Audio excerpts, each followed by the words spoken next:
Hello! Hello! Welcome back to another episode of Diagnosing a Killer that almost didn't fucking happen! And then you're gonna be like, I'm Kenna. Be like, I was shitting my pants. I am Kenna, though, and I'm Coel.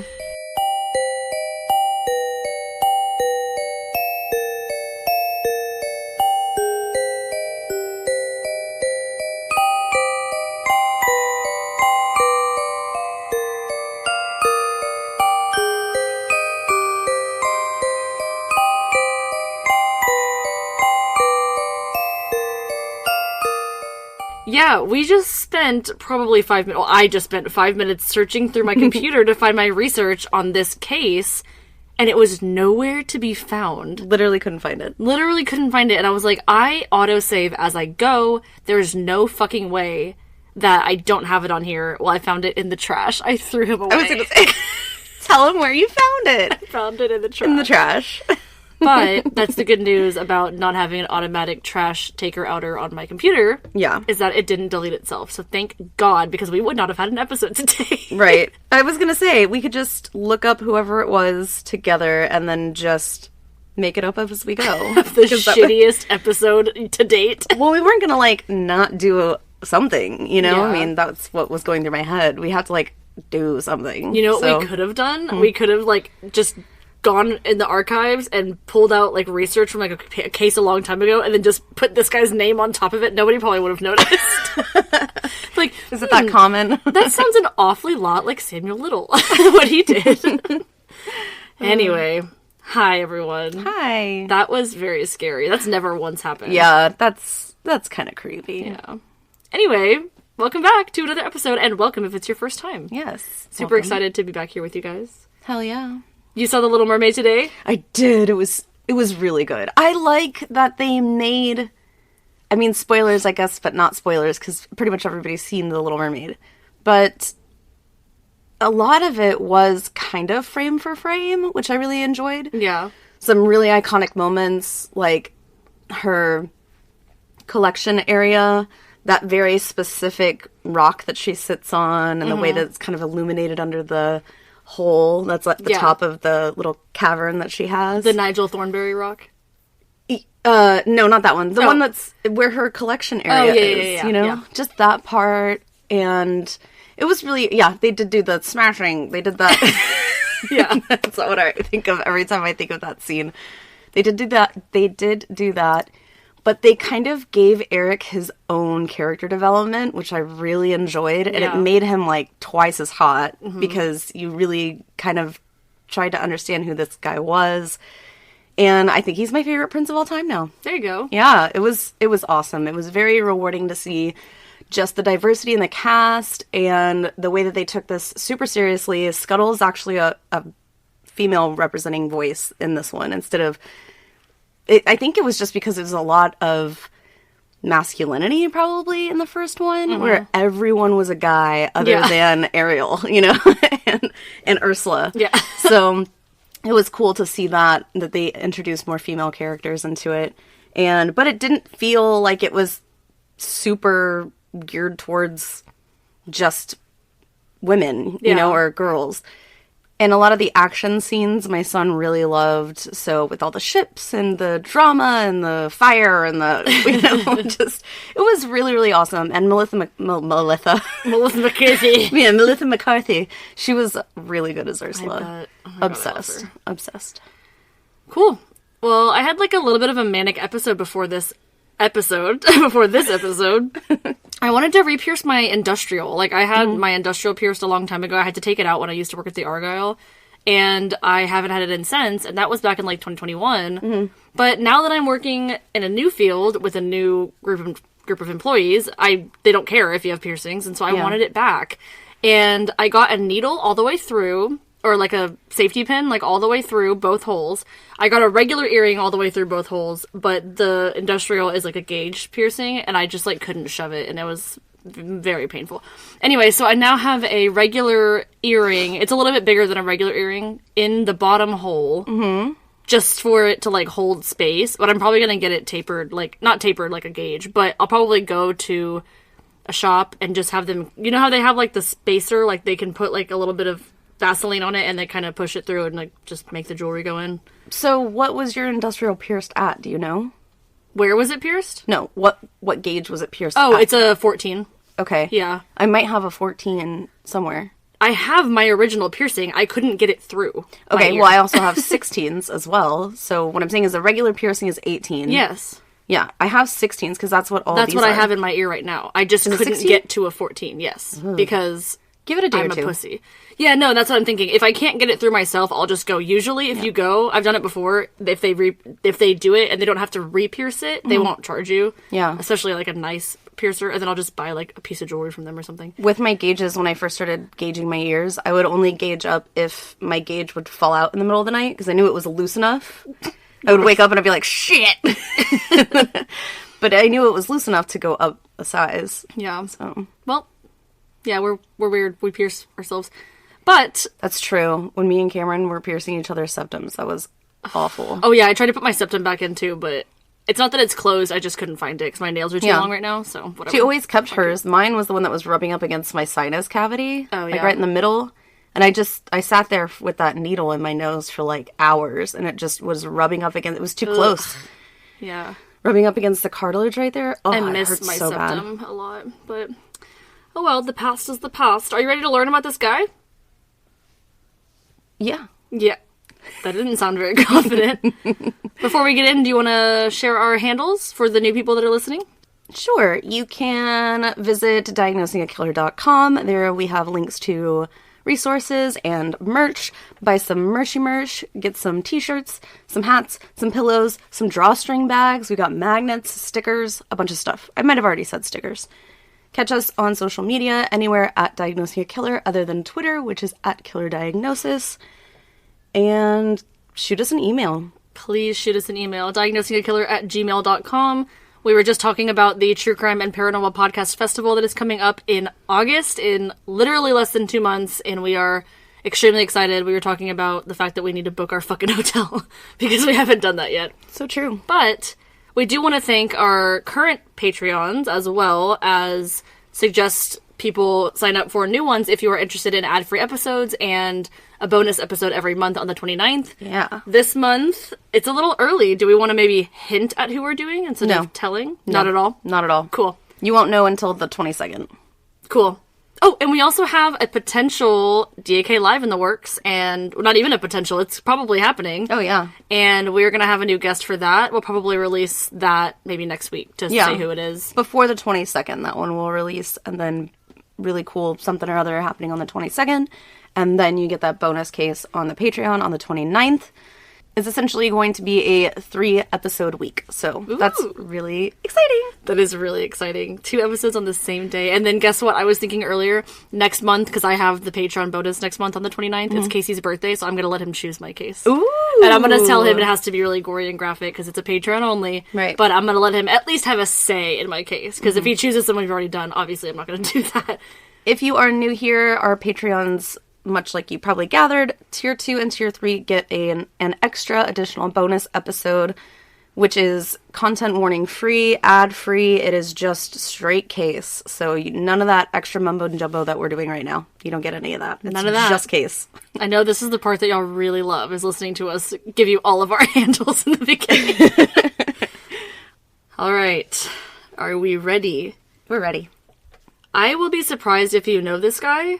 Okay. Although I heard about him on a podcast episode. I don't know how much like true crime podcasts other than ours that you listen to, because I know you're usually on YouTube. But yeah, so you might not have heard about this guy, but you might have. I don't know. I'm sorry if that offends anybody, by the way, but I do not listen to podcasts, which is funny That's because hilarious. we work on this. The only podcast I listen to is us. Yeah, I mean, we're the best. I'd so. love to. It's true, we are the best. It's true. I would love to listen to that chapters, though.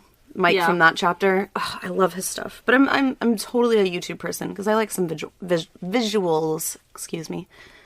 Sorry, go ahead. Okay. Content warning. This episode contains descriptions of graphic child abuse, kidnapping, mutilation of a person before and after death, graphic sexual assault, suicide, and serious mental illness. If this episode is not for you, we encourage you to find another one of our episodes. Remember, your mental health is very important to us, and we love you. Love you. Bye. Bye. I told you it was a doozy. That is already. a lot. it's going to be a lot. So we are going to be talking about, I didn't even say his name. Usually we say the name and then we do the content warning. Joseph Kallinger, A.K.A. the Shoemaker. No. But he was, like, barely known as the Shoemaker, so we're just going to call him Joseph. Is it not Shoemaker? I'm kidding. I don't know. It's Shoemaker is how it's spelled. Anyway, Joseph Kallinger. No? Doesn't ring any bells? No, I don't think so. Yay. That was my goal. Just so that you didn't know Is he UK? No, he's American. Okay. Yeah. Okay, here we go. Joseph Lee Brenner III was born in Philadelphia, Pennsylvania on December 11th, 1935. Okay. To Joseph Lee Brenner Jr. and Judith Brenner. So he's the third. The third. It is believed that Joseph was the only child of Joseph Jr. and Judith, and the two would raise baby Joseph for the first 2 years of his life. What do you mean believed? It was believed that he was the only child. Because his parents only raised him for 2 years, his biological parents, and then he got adopted. Oh, okay. So we don't know if they had any other children. Fair. Together. In December of 1937, Joseph's father abandoned him and his mother, seemingly out of the blue, leaving Judith feeling as though she could not care for Joseph. I know. I actually lied. He was with his mom for like 4 years, but his parents together for 2. But still. Yeah, so it's like already like, she's like, oh, I can't take old care of as time. Yeah. She would put Joseph into foster care at just 2 years old, and he would stay in the system for another 2 years, his mother visiting him once a week during this time. Oh, wow. What a lady. Peach. So, yeah, she felt she couldn't take care of him on her own, foster care, but she was still visiting him. It's like, you can't have your cake and eat it too, lady. Like, just either take care of him full-time or put him in foster care. Well, she better be working like 3 fucking jobs while she doesn't have him, which I doubt she is, so... No. It is thought that this is when Joseph would develop pretty severe separation anxiety, as anybody would in this situation. Right. He would live in and out of different homes until he would eventually be adopted by Austrian immigrants Stephen and Anna Kallinger on October 15th, 1939. It's probably Anna, right? Not Anna. Anna. It sounds so American. I know I always say Anna, but you know Anna from Mitchell's is like, it's Anna. Yeah, exactly. Unfortunately, Joseph would not be adopted into a loving family, and instead it was quite the opposite, which, like, really fucking sucks. Joseph would suffer horrendous abuse at the hands of his foster parents, including frequent floggings, beatings with a hammer, and being burnt with hot irons. What the fuck? So your mother thinks she can't take care of you, puts you in foster care, and you get adopted into this shithole? Like, that's fucking awful. It's terrible.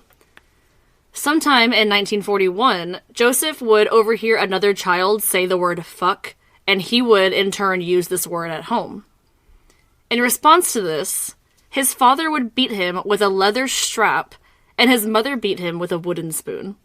The only reason you would fucking adopt a child just to beat the shit out of them is if you're a fucking... monster? Yeah, piece of shit. Like, I can't even come up with a worse name. That's ridiculous. That is somebody that is already experiencing either part of the cycle of abuse or has been abused or, you know, mentally feels that that's how they get gratification somehow. And that's fucking disgusting. It's so disgusting. And honestly, like, it happens way more than we realize. I don't understand how it keeps fucking happening. Like, because nobody checks up on the kids. Exactly. No one checks up on the kids, and there's not extensive background checks on the people that are looking to foster. Right. Maybe adoption is very, you know, serious and very detailed. Fostering, not so much. No. Then every foster caregiver, I think, should go through a psyche eval. I completely agree. So, just as a reminder, he got beat this time for using the word fuck at home. He was then grounded for a week, but he was never told what the word meant or why he was being punished for saying it. Is that his account? Well, yes, but still. He was like, okay, they never told me that word was bad. Yeah. So I have no idea why they're beating me, essentially. But again, I mean, he's young. He's probably 5 at this point, though. So. Yeah. Either way, fucking ridiculous. There's no good reason to abuse someone. Yeah, it's fucking ridiculous. Yeah. Fuck. This physical abuse was so horrific, in fact, that at the age of 6 years old, in September of 1943, Joseph was taken to the hospital and underwent surgery for a hernia that he had developed as a result. At the age of 6. That's awful. And nobody said shit. Nobody did anything. After being released from the hospital, Joseph's adoptive parents told him that the doctors gave him surgery to keep his, quote, bird small and make it not work. They literally, that's what they called his penis if no one caught on. They literally said the doctor made it so that you can't use that ever, and it's going to be that small forever. Why would they say that? Because they're fucking horrible.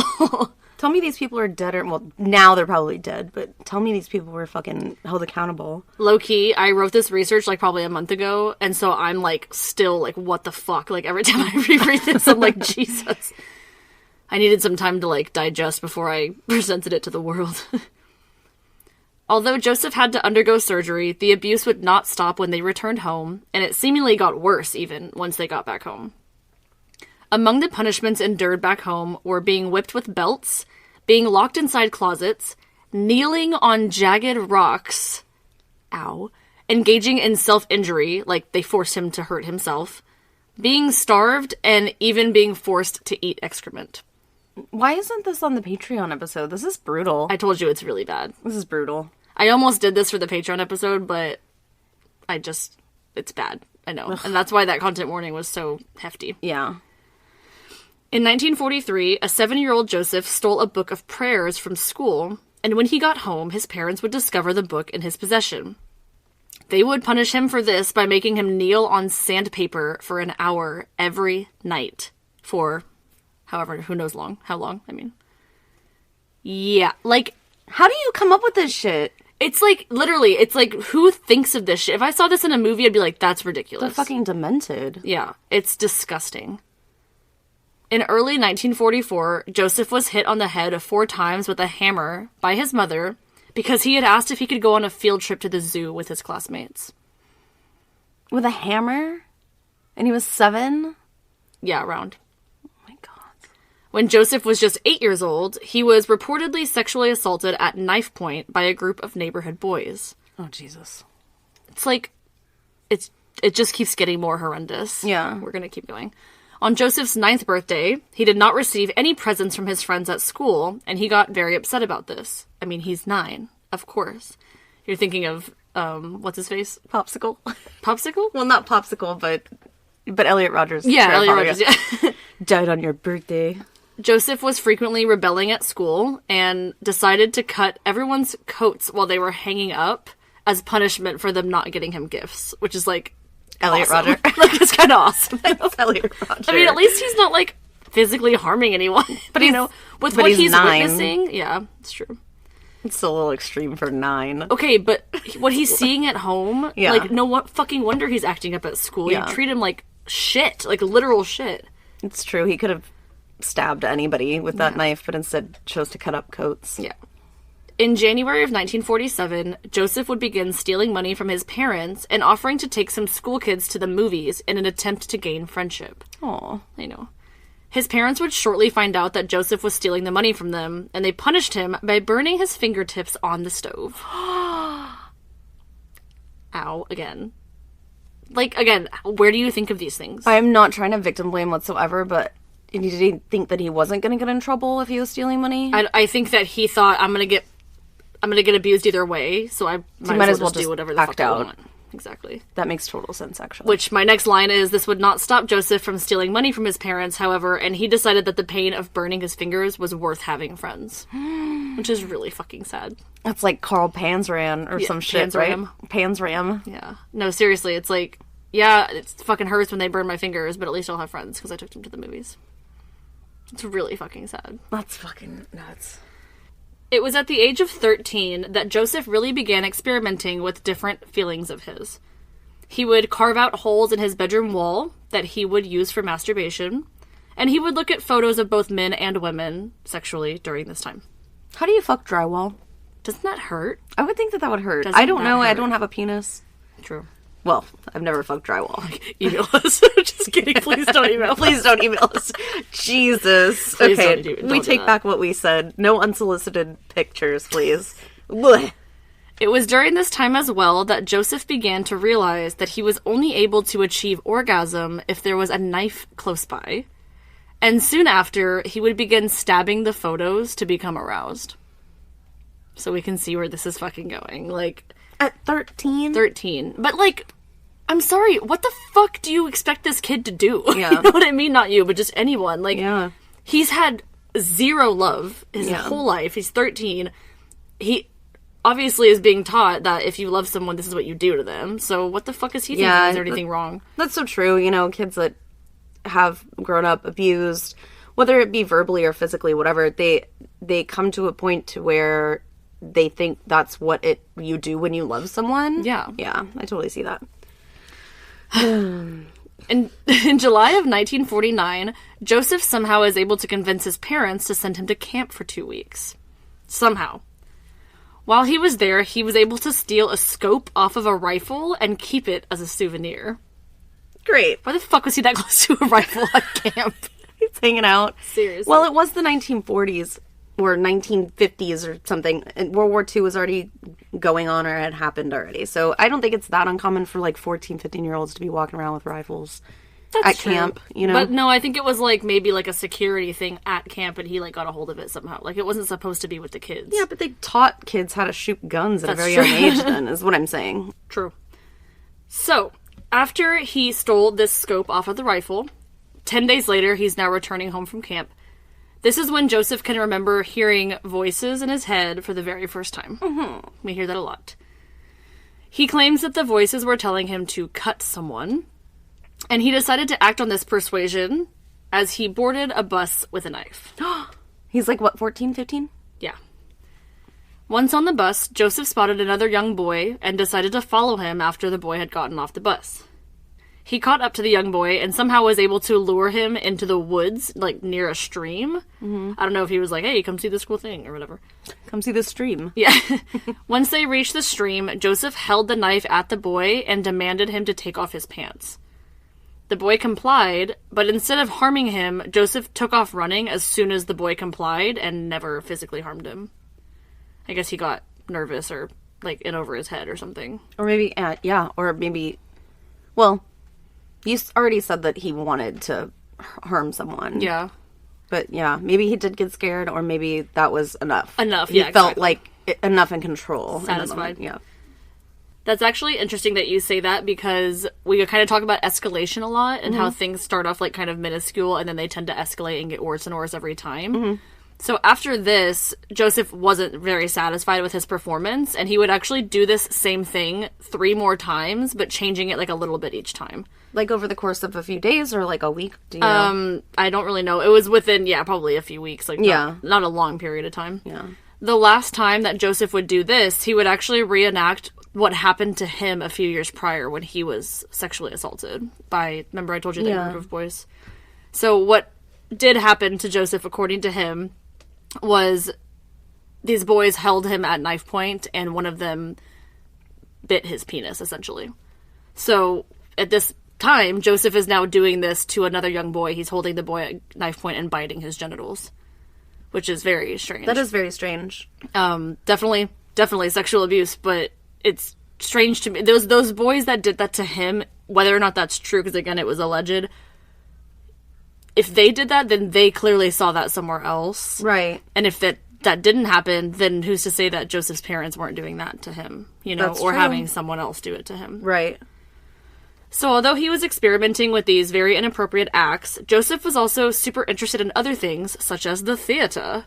Oh, he's a philanthropist. The same year, 1939, so again, he's still 13 at this point, by the way. I think we said 14, 15 earlier, but he's still 13. You said 39? 49. 49. He would receive a lead role in a school play. Oh. A Christmas Carol. Oh. He would be Ebenezer Scrooge. Ebenezer. He ended up doing extremely well in the play, and this would actually lead Joseph to developing a love for acting and wanting to pursue it as a career, as well as becoming a playwright. Huh. That's really sweet. That is really sweet. And that's so, like, it's so innocent and humble, It's endearing. Yeah, it's just really sweet. It's really cute.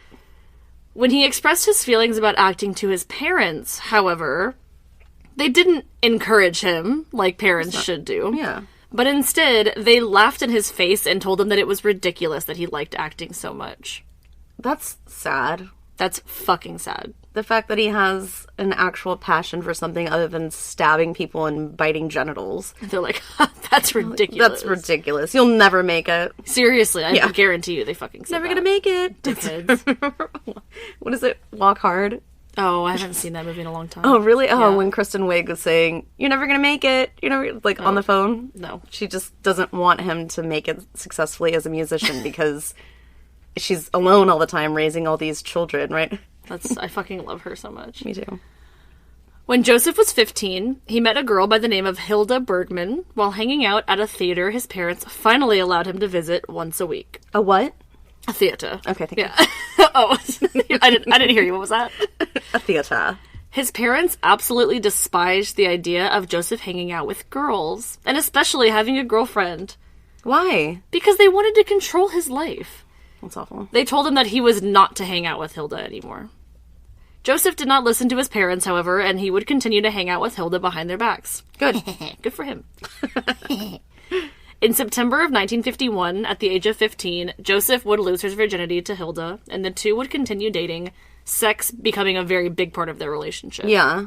With But I mean, sexual they're abuse. also young teenagers. Yeah, of you know? course. I mean, it just kind of, come on, you know? But at the same time, don't you think the parents doing that probably forced them together more? Oh, yeah, Stop absolutely. doing, people need to stop doing that, Stop right? doing that. If you don't like somebody else's partner, don't talk about it. Yeah. Not only that, but that person's chosen to make that decision for that, for themselves. Now, of course, if they're, in a dangerous situation, you should definitely tell somebody. Unless it's a 30-year-old dating your 15-year-old. No, of course, yeah. Or, of course, God forbid, physical violence or any of that other stuff. I'm just saying if you just don't like them because you just, because they take time away from you as a friend or whatever it is.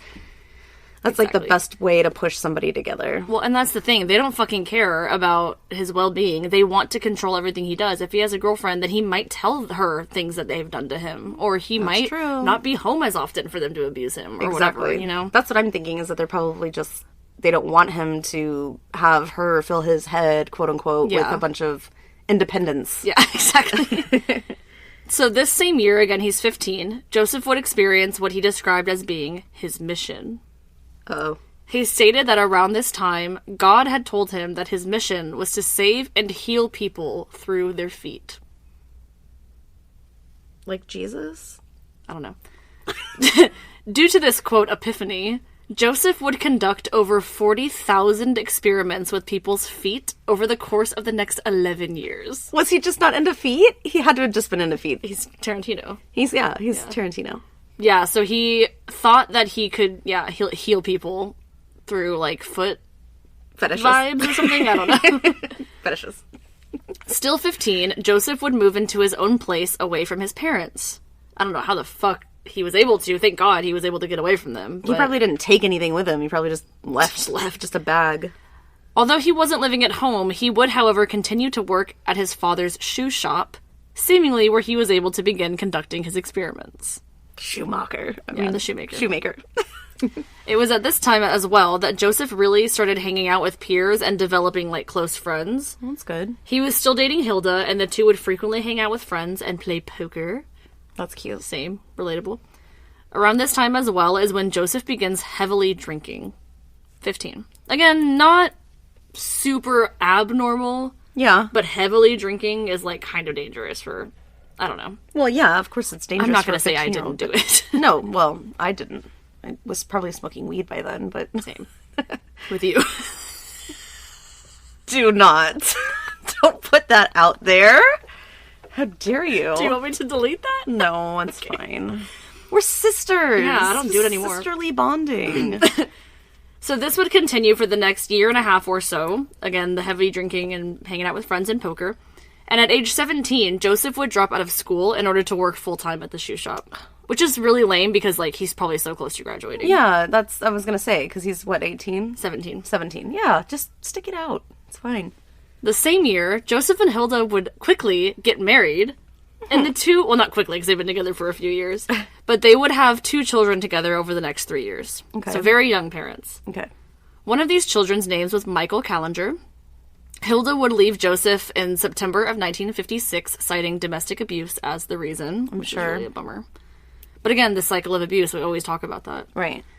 Within a year of Hilda leaving him, Joseph would enter a mental institution at the age of 21 on September 4th, 1957. Well, I mean, come on. Like, he's clearly needed the help. He had originally gone to the mental institution because of a suspected lesion on his brain. I guess he was having, like, some sort of maybe blackouts or maybe seizure activity or something that maybe they needed to take a further look. Well, he did say that he was already hearing voices. Yeah, so exactly, that too. You sounded really grumbly. You okay? Yes. Yeah. I've been awake a long time today. It's fine. Yes, exactly that too.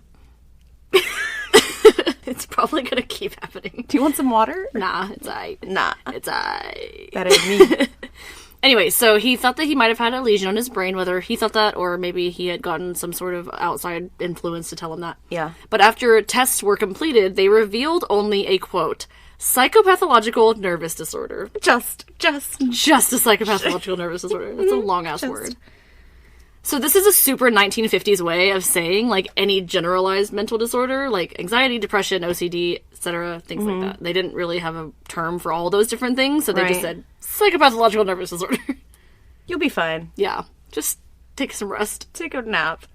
Doctors would also state to him that he was probably just dealing with dehydration and loss of appetite due to his recent divorce. Oh, no.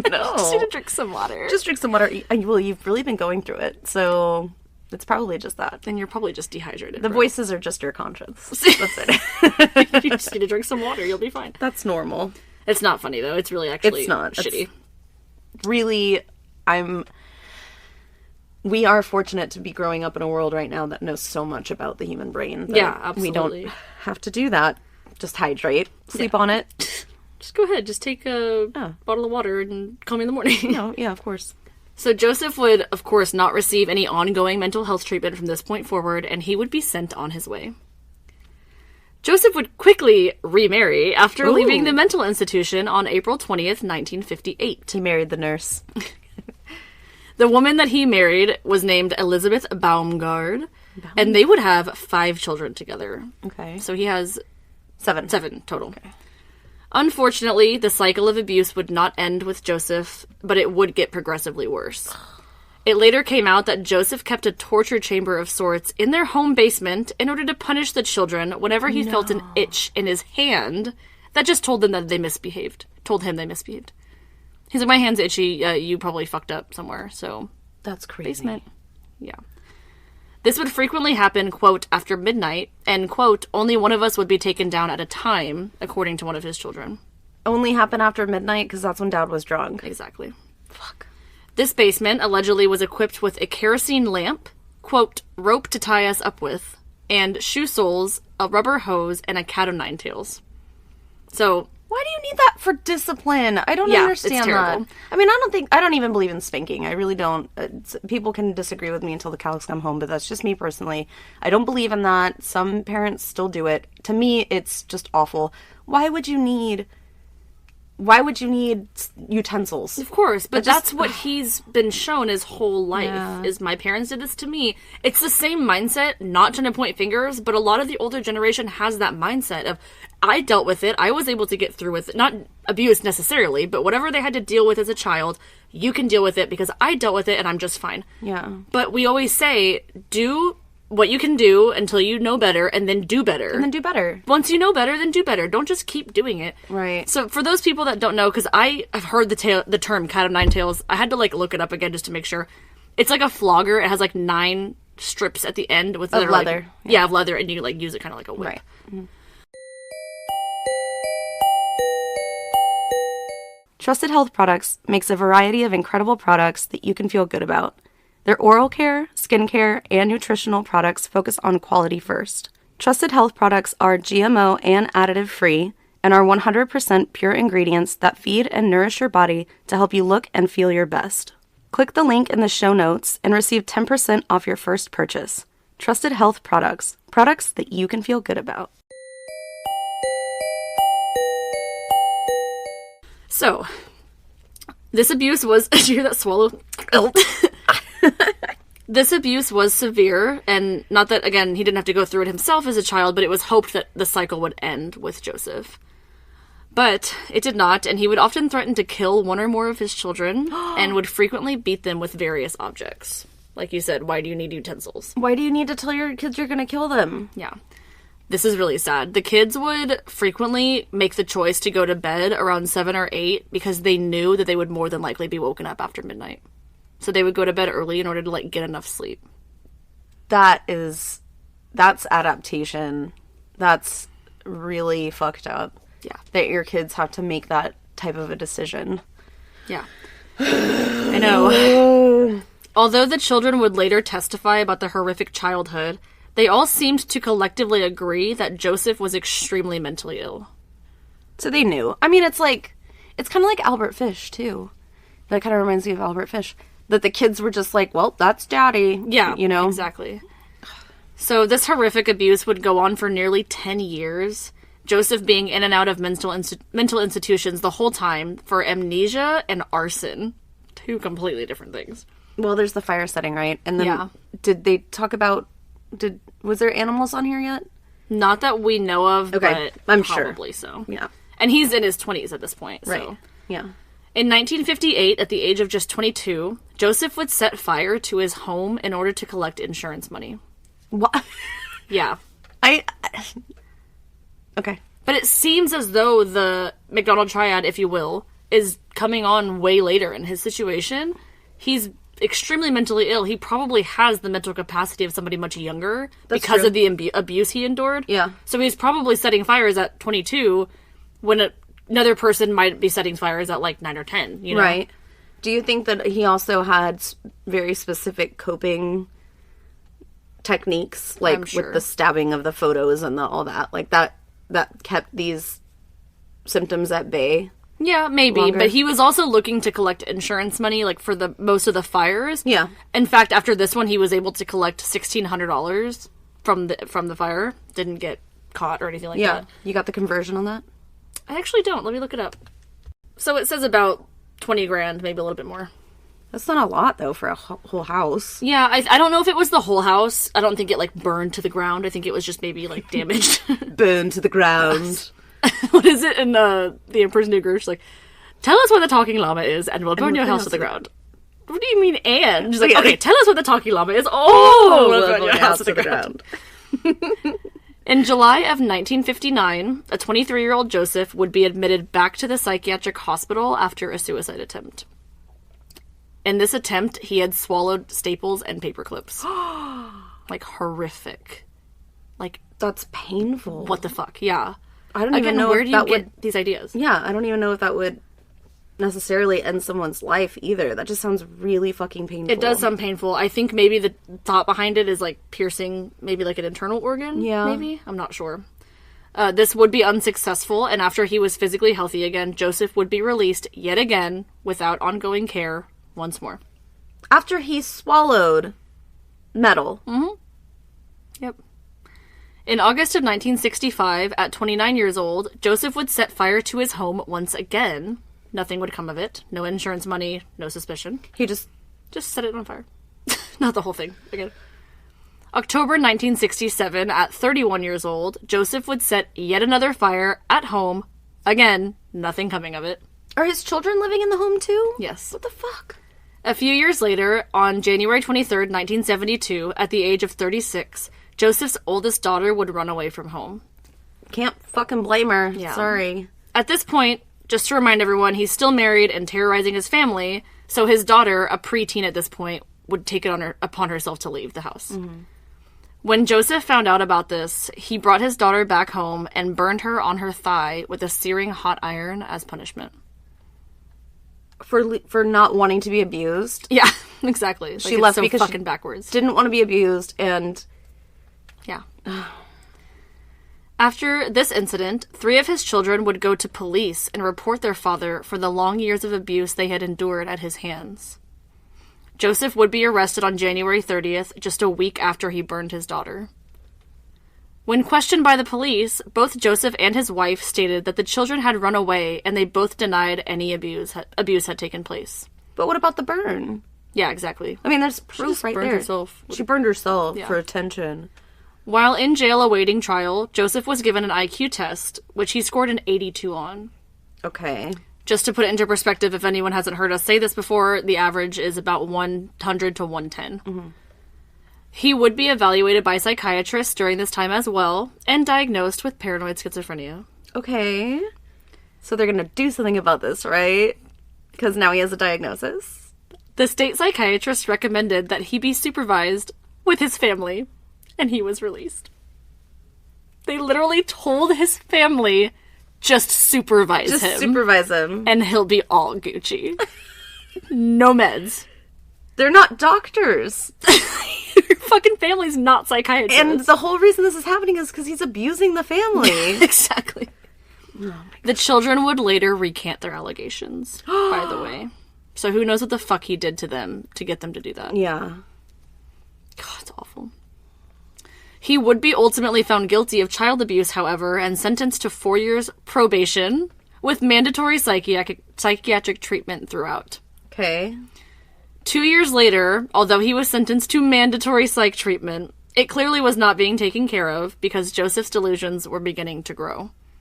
So there's nothing being done. He might be getting, like, regular psych evals, but he's not medicated. He's not being medicated. And somebody that has been diagnosed with paranoid schizophrenia, unfortunately, needs to be medicated to fully relieve their symptoms. Of course. You know what? Let me rephrase. It might be able to be worked out through talk therapy, depending on the severity of it. But he's receiving no help whatsoever here. Exactly. In June of 1974, at 38 years old, Joseph began hallucinating constantly. He was known to hold conversations with a disembodied voice he referred to as Charlie, and he would frequently say that he would receive divine orders from God. Very clear. Very clearly. Mental illness. Very, very clear. This is actually really interesting because we had just talked about delusional disorder, like, not that long ago, and it usually presents itself in the early 40s. Yeah. And he's almost 40 at this point. Oh, that's interesting, yeah. Yeah. The orders from... Oh, not to mention, he's had these for a while. Right. But it's getting worse at this point. The orders from God included demanding that Joseph murder young boys and sever their genitals. Meanwhile, one of Joseph's young sons, Joey, Joseph the Fourth, was at the time checked into a psychiatric hospital as he was experiencing some type of psychosis. He would, however, be released in May of 1974 after being evaluated as, quote, seriously disturbed. Okay. So it's like a fucking... What is it, genetic? Like, okay, you're clearly mentally ill. Goodbye. Yeah. Like, your family can take care of you. It's fine. It's just, as long as they're all housed together. Yeah. About a month later, in June, Joseph would bring these orders from God to the attention of his other son, Michael, and enlist his help, essentially. Michael allegedly responded with enthusiasm, saying that he was, quote, glad to do it, Dad. So are they like... Remember, these delusions are telling him to kill young boys and sever their genitals. Yeah. He presents this to Michael and asks him to help him, and Michael's like, sure. Okay, sure. Yes. 11 days later, Joseph and his young son Michael would commit their first heinous crime together. And how old was Michael? He was about 12 at this point. Yeah. On July 7th, I accidentally put 2974. He's a vampire. 2974. On July 7th, 1974, Joseph and Michael would murder a 10-year-old boy from Puerto Rico by the name of Jose Calazo. Jose was living in Philadelphia at the time of his murder. And after killing the boy, the two would cut his genitals off, an act Joseph stated God wanted him to do, again. About a week later, in early July, Joseph came up with another plan to not only please God, but to make some money in the process. Oh, yeah, because... Yeah, okay, go ahead. Joseph had taken his other young son, Joseph IV, to a scenic spot overlooking a cliff with the promise of taking photos of him. Originally, he tried to get Joey to fall off the cliff by telling him to back up while taking photos, but this was unsuccessful. Joey's about, 13 or 14 at this time. This is his own kid. Joseph had taken out a $45,000 life insurance policy on his son without his knowledge, so when he did not have success with him falling off the cliff, he decided to go ahead and try again. A few days later, Joseph then attempted to lock young Joey in a burning trailer, but this was unsuccessful as well. Can you imagine being this child Like, your dad's constantly trying to kill you. Like, it's clear. Like, maybe the cliff thing was, like, a misunderstanding. The trailer thing, no fucking way that you don't recognize that that's on purpose. 3 days later, on July 28th, 1974, Joseph enlisted the help of Michael yet again to get the job done. The two together would lure Joey to a demolition site where they ultimately would drown him and dump his body under a pile of rubble, hoping it would be destroyed along with the rocks. I'm speechless. This is ridiculous. I'm out of here. I'm kidding. Goodbye. Bye. Joseph would almost immediately report Joey as missing and try to collect the insurance money. That is your fucking... You named him after you. Are you fucking kidding me? And the brother, too. And the brother. The brother's just like, oh, okay, yeah, this is what... Anything for Dad. Yeah. Jesus. The insurance company definitely suspected foul play, so they refused to pay out the life insurance policy to Joseph. He did not argue with them, by the way. So he didn't even get the money? Nope. He killed his son for nothing? Nope. I mean, yep. I mean, yeah. A month later, on August 9th, 1974, Joey's deceased body would be found at the demolition site. This cause of death was unable to be determined, so the insurance company would still refuse to pay Joseph. Yeah. Because they're not going to pay you on a missing person. Once the body's found, they're like, that's fucking weird. Like, but I'm not going to just pay you. Yeah, exactly. Joseph would later admit to being the perpetrator behind his son's murder. His son, again, that he named Joseph Jr. Fucking ridiculous. Who did he admit that to? Just later? Just much later on, okay. Yeah. A couple of months went by with no big crimes by Joseph and Michael, but in December of 1974, they would pick back up on their antics. The two would break into a home in Lindenwood, New Jersey. I'm sorry, it's called Lindenwold. Lindenwold. New Jersey, but nobody was home. They stole the items of interest and then decided to hit a second home. In this home lived a woman by herself, and Joseph was known to have sexually assaulted her after they broke in. There was really not any other information about her, but she would survive. Less than 10 days later, on December 3rd, 1974, the two would break into a home that had 4 women inside playing bridge together, which is, like, so humble. Like, that's so... cute. God, what's the word? It's so... There's a word I'm looking for, and I tried to say it earlier, and I couldn't. It's just, like, genuine. I don't know what the fucking word is. So... I don't know. Okay, we'll think about it. Okay. The two, Joseph and Michael, would subdue the 4 women and steal nearly $20,000 worth of valuables and cash, essentially kidnapping all 4 women at that time and holding them hostage at gunpoint.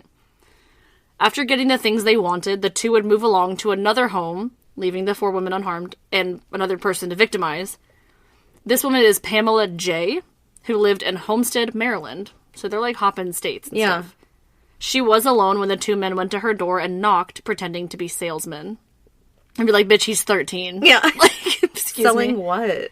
They were able to forcibly enter the home and hold Pamela at gunpoint.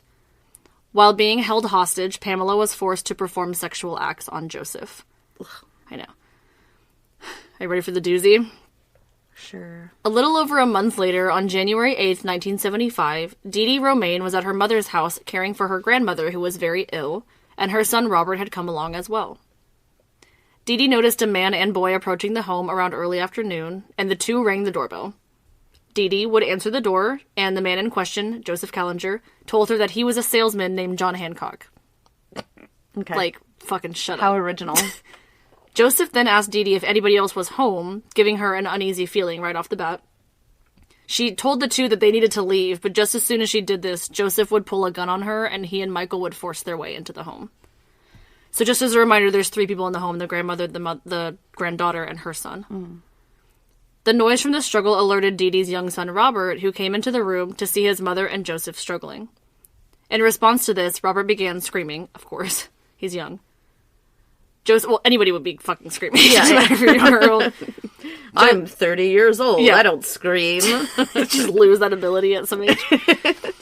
Joseph would then point the gun at Robert's head, stating, quote, "This is a robbery. Do as I say and no one will get hurt." He then put the gun into his pocket, grabbing a knife to use as a weapon instead. Joseph again asked if there was anybody else in the home, to which Dee Dee replied that just her ill grandmother was in bed upstairs. Michael had done a quick sweep of the home and determined that Dee Dee was in fact telling the truth. Joseph then shoved Dee Dee into a vacant room and asked her where he could find scissors, to which Dee Dee responded that she did not know. She didn't live there, you know? Joseph would gag Dee Dee, covering her eyes with tape, and tried forcing her to remove her clothing. When she refused to do so, Joseph forcefully removed her clothing himself and also took off all of her jewelry, which is, like, really fucking scary. That's really scary. He asked Dee Dee if anybody was coming home, to which she nodded yes. He asked her what time they would be arriving, and she held up 5 fingers, like 5 o'clock or 5 minutes, we don't know. Joseph then bound Dee Dee's ankles and elbows with electrical cords and asked Michael to check to make sure the front door was locked. Joseph would then proceed to undress Robert as well and lay him on the bed next to his tied-up mother, which is, like, fucking disgusting. Joseph's plan was to sexually assault Dee Dee. However, when he attempted to, he was, quote, disgusted to find out that she was menstruating. Joseph would respond to this by forcefully removing Dee Dee's tampon and throwing it on the floor. Which is, like, heinous as fuck. Yeah. Like, all of this is fucking gross, but that's, like, really bad. I keep saying, this is really bad, but it is. Shortly after this, Dee Dee's sister Randy would arrive at the home. She was surprised when she realized the door was locked, because she's meeting her sister there, like, she just got there. Yeah. So she went ahead and rang the doorbell. Randy was attempting to unlock the door herself when the door flung open and Joseph appeared, grabbing Randy and dragging her inside. Imagine that. That's fucking terrifying. You open, like, a door to a very familiar home and you see a complete stranger on the other side of it. Well, like, you're fumbling with your keys and the door just opens and it's to someone a you stranger. don't... Yeah. I bet she was like, am I at the wrong fucking house? She probably was. Joseph would put a gun to Randy's head and tell her that he was there to commit a robbery. When he demanded money, all she had to offer him was a $5 bill. Joseph then pushed Randy into the room with naked Dee Dee and Robert, and Randy immediately thought that the two were dead upon entering the room. She began to panic, and Joseph instructed her to check on them if she thought they were dead. They were not, and Joseph then again asked for money, to which Randy told him there was some in the box on the dresser behind him. He ordered Michael to check the box while he forced Randy to undress at gunpoint. And the grandmother is, I'm assuming, she's ill. So ill and older that she probably she's just, bedridden. She might even be, like, asleep. Yeah. Yeah. Sorry, I keep interrupting you. No, I wonder if she could hear what was going on or if she even knew what was going on. Yeah. So, again, Joseph asked Randy to undress at gunpoint. She complied. And Joseph would ask Randy if anyone else was coming home. She replied, quote, lots of people. Damn. She's like, fucking get ready, motherfucker. Yeah. Joseph would then tie Randy up similarly to Dee Dee, rolled her over, and attempted to sexually assault her. When he discovered that Randy was also menstruating, he shouted out, quote, what is this? Is this some kind of a coup? That's actually fucking hilarious, though. Like, fuck you, motherfucker. A little while later, Edwina Wiseman arrived home to find her front door locked, the owner of the home. Oh. She was with Retta Romaine and her boyfriend, Frank Welby. She leaned forward in order to ring the doorbell, but at the same time, the three were met by Joseph opening the door with a gun drawn. Again, at your own fucking home. At your home. This is your house. He instructed them all inside and to the living room, stating if they all complied, nobody would get hurt. Sure. They always say that. Joseph would remove the jewelry from the women and tied their feet up with Venetian cords from the curtains. They had, like, cords. He would then bound Frank's hands behind his back with his own belt. I wouldn't let it get that far, I'm sorry. I think... There's fucking 6 of us. Yeah. And 2 of you. There's 3 of us. I don't care if you do have a gun. You punch the 13-year-old in the face, and you grab the gun. Kick him in the nads. Kick him in the nads. Gotta gouge the eyes and punch the gooch. Joseph would then order Michael to bound the women's hands with a cord from a nearby vacuum, and when he did, Michael was able to bind Retta's hands with no problem, but was having some trouble with Edwina's hands for some reason. Mm-hmm. Joseph would tell Michael not to worry about it too much, as Edwina was, quote, too old to be a problem. Let's keep that in mind. Yes. Let's keep that in mind. Okay. The two would leave the room to check for more valuables. Again, someone else arrived at the front door and knocked, and Joseph went to answer it. This is like he owns the fucking house. This is a fucking clown car. Yeah. Okay. This time, it was their 21-year-old neighbor, Maria Fashing, at the door. She was coming to check on the grandmother as well. Joseph and Maria engaged in loud conversation before he forced her into the home, similarly to the others. Now, just to keep everyone up to date, there's now 8 people in the home, not including Joseph and Michael. Okay. So there's 8 victims. Maria was forced into the living room and ordered to lay down. It is thought that Joseph might have thought that Frank was a bigger threat than the women, since he was male, and he would actually gag Frank because of this with a handkerchief before binding tape around his face and attempting to hogtie him as well. Oh my God. He was really concerned with, Frank being a problem. Yeah. Frank was barely able to move, but Joseph would force him down to the basement where he took his pants and underwear off and put a knife to his penis. Joseph was noted as saying to Frank, quote, "If you move, this goes." Okay. You're fucking cool. You're cool. Shut up. Shortly after this, Joseph turned his attention to Maria, who he led down to the basement as well. Joseph had actually asked Maria at one point to bite Frank's penis off. She refused. She's like, no. Yeah. It's and my brother-in-law or whatever. Right? Their altercation escalated to the point of Joseph brutally raping Maria, Frank being able to hear the exchange the whole time because she was down in the basement with him. That's awful.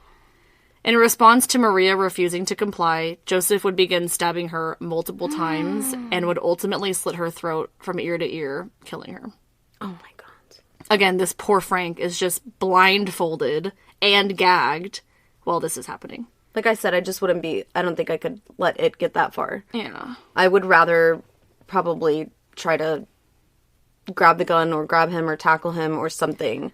I mean, it's a horrid thought because you don't know what you would do in that situation. I don't know what I would do in that situation, just because I've never been in it. But it kind of makes me think, how many of us can he actually shoot before we can subdue him? And that's what I'm saying. You know? I mean... It's much easier said than done, though. Put that thought out there. But, of course, in today's society, in America, I had that thought at being at the movie theater with my kiddo. And I was like... okay, if somebody comes around the corner with this, I'm going to do this. And I'm like, okay, well, the exit's that way. I would tell him to go that way, and I would, because I I'm always thinking, know my exits everywhere. And I just don't think that okay, worst case scenario, he shoots and he kills me, but at least hopefully it gains some kind of rallying thing, that where everybody else is like, okay, get him now while he's distracted or whatever, exactly. It's hard because, again, how the fuck do you know what to do in this situation until you're in it, So during this whole attack, Michael was upstairs watching the other victims. Edwina, the one that he was having a hard time doing her hands, was actually, of course, able to hear the assault as well as everyone else and clearly recognized that this might have been a murder. So she began fearing the absolute worst. And in response to this, she jumped up and made a run for the front door. She's like, fuck this, I'm out. Pussy-ass little 13-year-old. Just punch him and get out of there. But I get her thinking as well. It's like, he just killed her. Who's to say he's not going to try to kill all of us, one by one? Yeah. Michael would scream to his father, quote, "Somebody's loose!" LOL.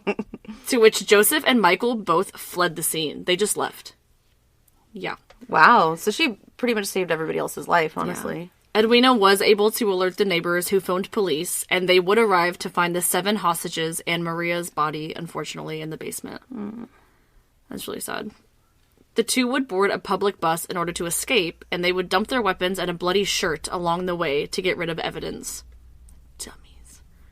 Police were also able to determine that Joseph Kallinger and his son had been in the area around the time of the crimes. I'm not exactly sure how or why, but... Those Kallinger kids. Yeah. Those Kallinger boys. They also found out soon about Joseph's history of domestic violence, his other son's unsolved death, and a series of arsons targeted against buildings that he owned. What an idiot. You have all these, breadcrumbs leading right up to you. On January 17th, 1975, just 9 days after the final crime, police went to the Kallinger home and placed 39-year-old Joseph, 13-year-old Michael, and 11-year-old James under arrest. Why James? They had arrested both young boys at first because they looked very similar, and police weren't entirely sure which one was there. So they were like, fuck it, just take them both. Poor James. Poor James. They would eventually rule out James and release him, and focus their attention on Michael and Joseph. 2 months after the arrest, the courts decided that Michael was delinquent, but salvageable, and could not be held responsible for the murder charges due to his age. So they dismissed the murder charges in exchange for him pleading guilty to 2 counts of robbery. Okay. They're pretty much saying, he was under the hypnosis of his dad, or under the, Well, control. He was also kind of just the lookout, too. Yeah. He wasn't holding the knife. He would be sentenced to a reformatory and placed on probation until the day of his 25th birthday. Upon his release of the reformatory at the age of 21, Michael changed his name and moved out of the state. Damn. Bye. He's like, fuck my dad. Yeah, maybe he did get some actual help and treatment then. Hopefully so. It might be, like, not folie à deux, but, you know. Yeah. Well, it might have been. Joseph would be held until his court date, obviously. He was tried in Pennsylvania first in June of 1975, which actually resulted in a hung jury and was just dismissed, like thrown out. In August of 1975, I say 75 like it's a new year. In August, so a couple months later, Joseph was given a psychiatric evaluation, again, in which the doctor concluded that he knew right from wrong and was competent to stand trial. Good. Although this was the finding of the doctor, when it came time to try Joseph, he tried to claim that he had another personality by the name of Charlie, who was actually responsible for the crimes. Remember this voice that he would talk to? He also claimed that he talked to the Lord every day, and he was told to kill the people he did by God. He would plead insanity at his second trial in September of 75, acting completely out of the ordinary during the hearing. Like, it seemed very apparent to everyone else in the courtroom that he was deliberately trying to make himself seem insane. And as he sat in the trial, his head, quote, bobbed and jerked, then swung in clockwise arcs continually in motion. Like, that doesn't happen. That's not a thing. I mean, he already sounded like he was insane, legally. With the God telling him to kill children. Yeah. I mean, you don't need to act it. You don't need to, like, seize up or anything. He was allowed to speak during his trial, in which he stated that he could not remember specific periods of time, but he knew that God communicated with him at some point. He also said that he was the son of God and had existed as a butterfly. He's just, like, pulling anything out of his ass to make himself sound insane. Joseph would be tried on 9 felony counts. The jury took less than an hour to deliberate, and they would find Joseph guilty on all counts, sentencing him to 30 to 80 years in prison. The judge was noted as saying that Joseph was a, quote, evil man, utterly vile and depraved. Which is funny because we said depraved in the last episode. Joseph would then be convicted in October of 1976, this time in New Jersey, for the murder of Maria Fashing. He would receive a mandatory life sentence following this conviction that would be served consecutively with his sentence from Pennsylvania. He was also later convicted of the murder of Joseph Jr. and the murder of a neighborhood boy as well. So, completely random, we didn't even know about. Okay. While in prison, Joseph was known to have frequent violent outbursts, including multiple suicide attempts. In March of 1977, Joseph attempted to kill himself by setting himself on fire, but he was unsuccessful. Oh my God. A month later, he would assault a fellow inmate and then set his block on fire as well. Like, just able to access these things. Well, he's clearly still not getting the treatment and the help he deserves. Yep. Not deserves, but needs. Because of his violent and suicidal behavior, Joseph would be moved to a mental hospital in Trenton, New Jersey around this time. A year later, in March of 1978, Joseph would slash a fellow inmate's throat in an unprovoked attack. The victim would survive this attack. That's terrifying. I know. Joseph would be moved yet again to another mental hospital in Philadelphia on May 18th, 1979. In an interview 10 years later, Joseph still expressed his desire to slaughter every person on Earth. All right, fucking, what's his face? Ramirez. Yeah. No, well, we just did. What's the guy's name? We did Elliot Rodger. Oh. Well, every woman. And Joseph stated that he wanted to commit suicide after he had accomplished this feat and, quote, become a god. He's like, I'm going to kill everyone on Earth, kill myself, and I'm just going to become a god. I'm just going to be a god. I'm just going to do it. Just going to do it. You can't tell me. I'm going to do it. Just going to do it. I'm just going to, yeah. I'm in my murder era. Sorry, that was bad. in my godlike era. At this time, he had been tried and convicted again of both his son's murder and the murder of Jose Calles. So I was, wrong when I said some neighborhood boy earlier. It was Jose Calles that I was talking about. I wrote it down weird. It's like, whoa, another one? Yeah. So because of these convictions, it would actually put 2 more life sentences on top of what he was already serving. Okay. So there's literally no way. Joseph would attempt suicide multiple times throughout these years and would also participate in, quote, religious hunger strikes as well. Due to this behavior, he was transferred to Pennsylvania's Fairview State Hospital for the Criminally Insane in 1990. He would eventually be sent back to the State Correctional Institute at Crescent in the mid-90s. On March 26, 1996, Joseph Kallinger suffered a seizure, resulting in him choking on his own vomit and ultimately dying from it. Like he, aspirated to death. Yeah. He had actually spent the last 11 years of his life on suicide watch. 11 years? Yeah. Isn't that wild? It's still too good for him. So I have a little bit more, and this is actually really interesting to me. In 1976, an author by the name of Flora Retta Schreiber interviewed Joseph while in prison. The interview was the basis for a book on the case entitled, quote, The Shoemaker, The Anatomy of a Psychotic. LOL. In 1983. Yeah, it's 83. She's forgiven. No, interview was based on a book on the case. She didn't write that. That was written by other people. So the book would actually later be a part of a Son of Sam lawsuit. What? This law was first published in 1977, and it stated that criminals were not allowed to have any financial gain based off of writing on their crimes. Okay. So apparently that happened with Son of Sam. He got, some sort of monetary gain from people writing about what he did. And they were like, we're not going to let him make any money off of his own story because he's a criminal. The public, lawyers, and authors alike were very upset by this, as they said that it went against the First Amendment. I don't know how, but it did. Well, because they're allowed to write about the crimes, but the criminal is not allowed to make money off of the story. Yes. The law would subsequently be struck down in 2002, although there was a revision that was made in 2001. This states that victims of crimes must be notified whenever a person convicted of a crime received $10,000 or more from any source. Yes. The law then attaches a statute of limitations, giving victims an extended period of time to sue the perpetrator of the crime in civil court for their crimes. Okay. I just thought that was super interesting. That is really interesting. The law also authorizes the Crime Victims Board to act on the victim's behalf in some circumstances. So, there was a Son of Sam lawsuit brought by one of the family's victims against Joseph when the law was still in effect, and a judge awarded the family earnings from not only Joseph, but Flora Schreiber and the authors of the Shoemaker book as well, Simon and Schuster. Wow. The lawsuit left Flora and nearly $100,000 in debt due to the expenses of the book, the research, including numerous phone calls, to Joseph while in prison, totaling $1,200 per month for several years. Michael Korda, an editor at Simon & Schuster, the people that wrote the book, stated that for many years, he received Christmas cards from Joseph from jail. Flora stated that she herself grew close with Joseph over the years of interviews, and the two exchanged regular letters and phone calls until Joseph died.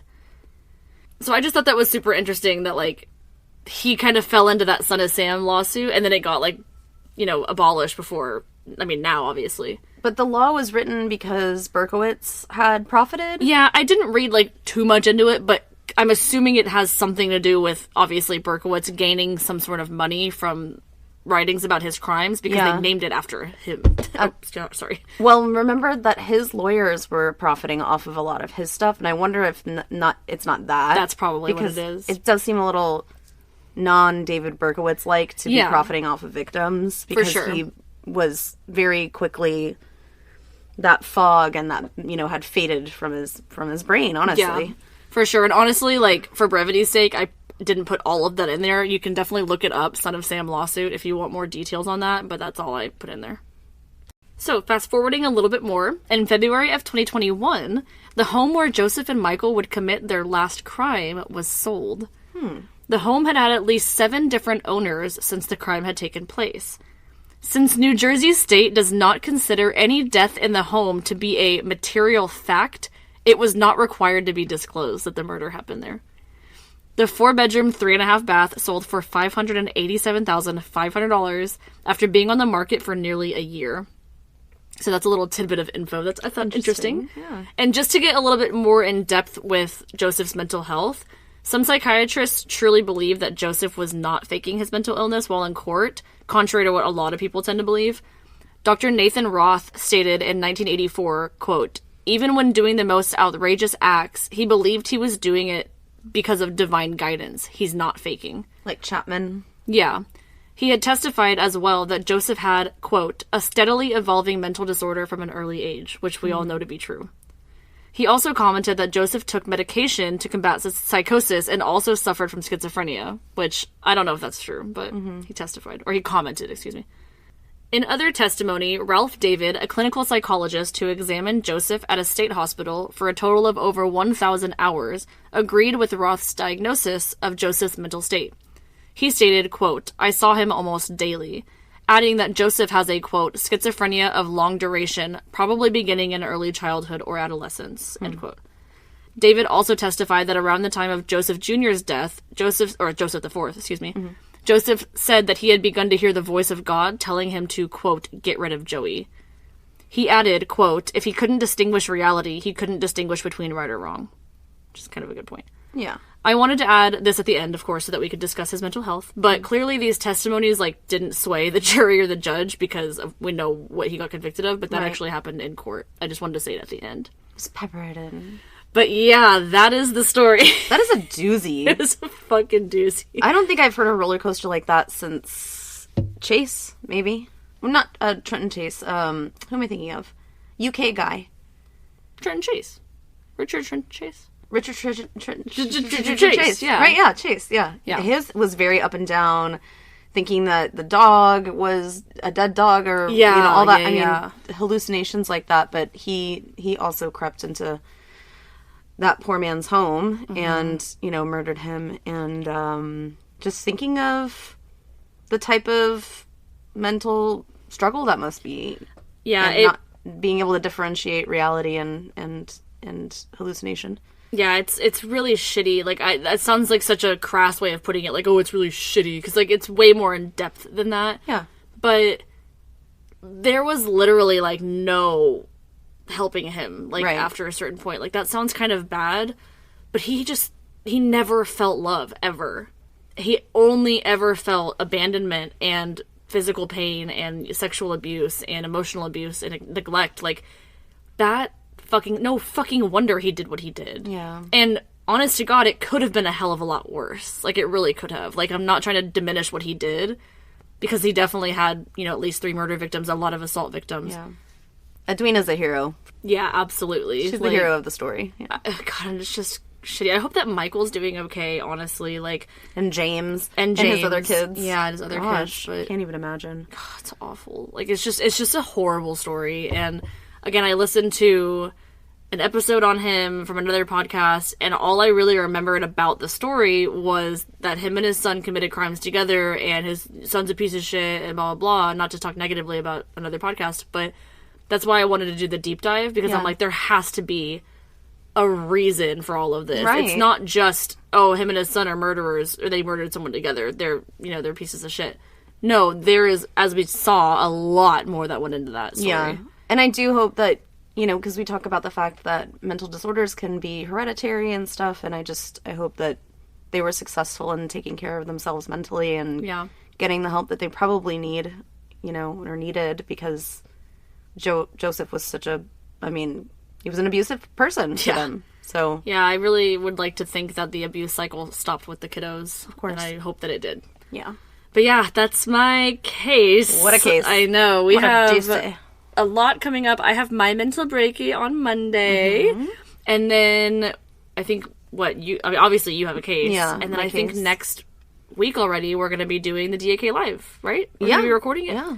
Mm-hmm. So you guys will be recording it. Yeah. Well, I think we're going to release, I think we decided on Saturday, right?